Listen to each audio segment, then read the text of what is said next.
One of those is Lin Dalton, who has terminal cancer and so will be in isolation. Good morning to you.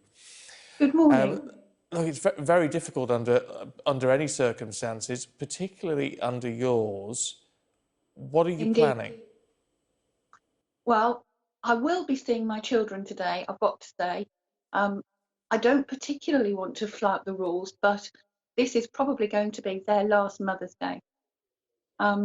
My plans, obviously, up until now, had been to keep going as long as I can keep going, but without the benefit of being able to go out and do what limited things I could do, that's going to be very difficult. Um, Look, it's incredibly personal and difficult. Can I ask you what your prognosis is in terms of how long? I actually don't know. I believe it to be maybe 3, 4 months. Right. I mean, I was looking at the government advice last night, and it does say that if you have a terminal condition with a prognosis of 6 months or less, you may wish to ignore these rules. But they're saying that's entirely a personal decision, entirely up to you. But they are sort of saying if you want to, you can. Does that change your perspective a little? It does change my perspective somewhat. However, I've no desire to put other people at risk. So, visitors to my home are welcome. I will do my best not to go out and expose other people. But yes, it does change my perspective somewhat, certainly. Can't imagine, Lynn, quite what goes through your head at a time like this when obviously you're dealing with a terminal diagnosis, but then on top of this there are these other problems that come into play. How are you staying strong, or are you staying strong? I think I am staying strong.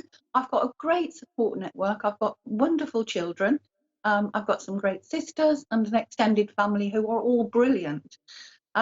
What I'm trying to do, and I persuaded myself of this a few days ago, is not to view this as a 12-week period, but to take it in smaller chunks.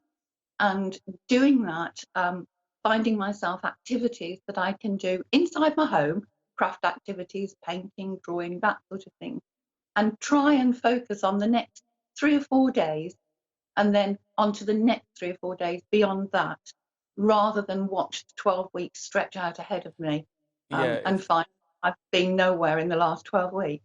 it is a long time. Is there an element then in which you can stay positive by sort of saying, well, look, maybe I'll do some arts and crafts next week, or I'll do some painting, or whatever it might be, whatever floats your boat.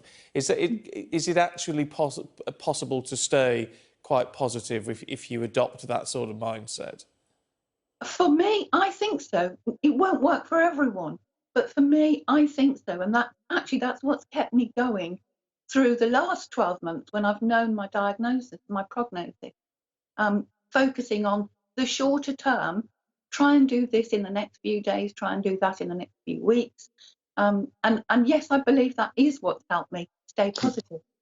Yeah, and at least now with this, I mean, I would advise you to look at the stuff on the government website rather than just listen to me. But with the advice that I saw on the government website last night, saying actually your children would be able to come and visit you Yeah, if you decided to do that.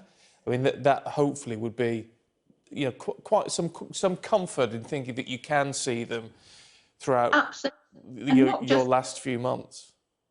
yeah, absolutely. Lynn, I can't tell you how much I admire you, your stoicism, and even coming onto the programme this morning. It fills me with admiration. I wish you all the very best, and I hope that you do get to spend lots of quality time with your family and with your kids particularly. Thank you so much for talking to us. You're very welcome and thank you.